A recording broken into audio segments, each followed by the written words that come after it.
Sepeda bagi kebanyakan orang terlihat sebagai sebuah teknologi sederhana. Namun sesungguhnya ia memiliki sejarah yang panjang.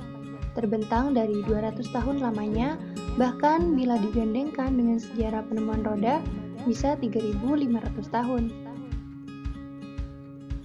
Namun sebelum lanjut, mari kita dukung channel ini dengan cara subscribe, like, share, dan jangan lupa nyalakan tombol notifikasinya supaya tidak ketinggalan video-video menarik selanjutnya. Pada tahun 1960, diadakan restorasi terhadap artefak warisan dunia berupa koleksi tulisan dan sketsa Leonardo da Vinci yang dikenal sebagai Codex Atlanticus.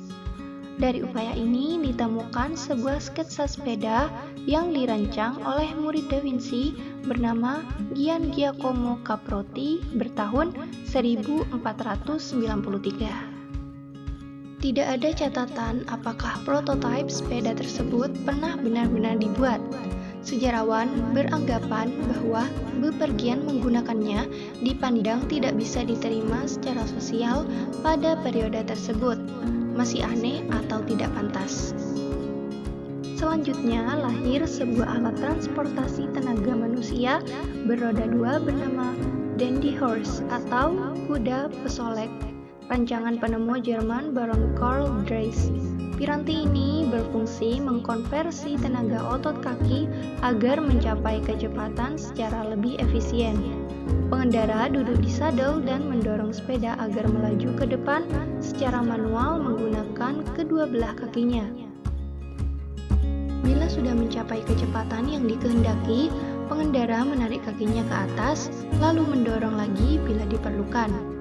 Drais mendapatkan paten temuannya ini di tahun 1818. Sayangnya, alat ini memiliki kekurangan mendasar, yakni memerlukan rangka yang harus sesuai dengan tinggi pengendaranya yang sangat beragam agar kaki kanan dan kaki kiri bisa menggapai tanah.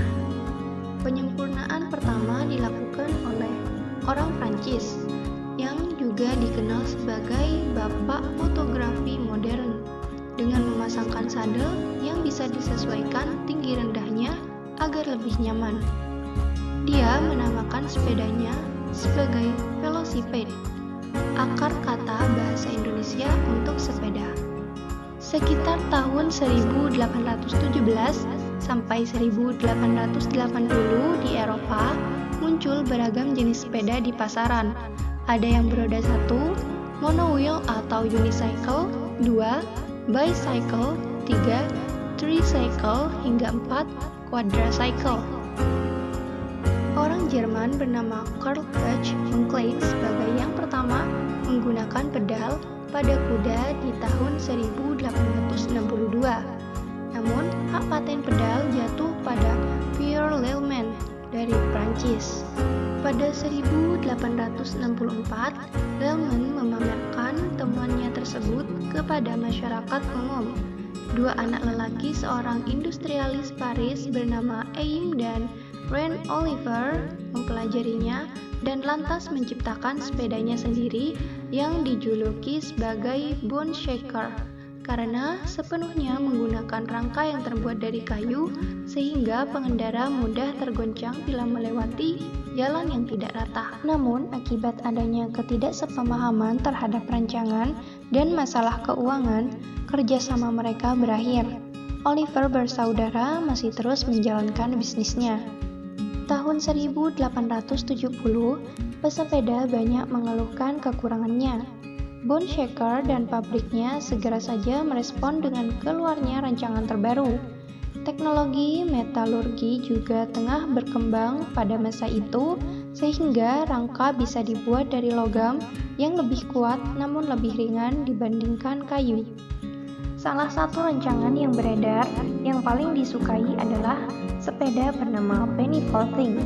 Penny adalah koin Inggris, sedangkan farthing adalah seperempat penny. Sepeda ini menggunakan roda depan yang besar, sedangkan roda belakang yang sangat kecil seperempatnya. Sepeda ini lebih enak di kayu karena roda depan makin hari makin besar.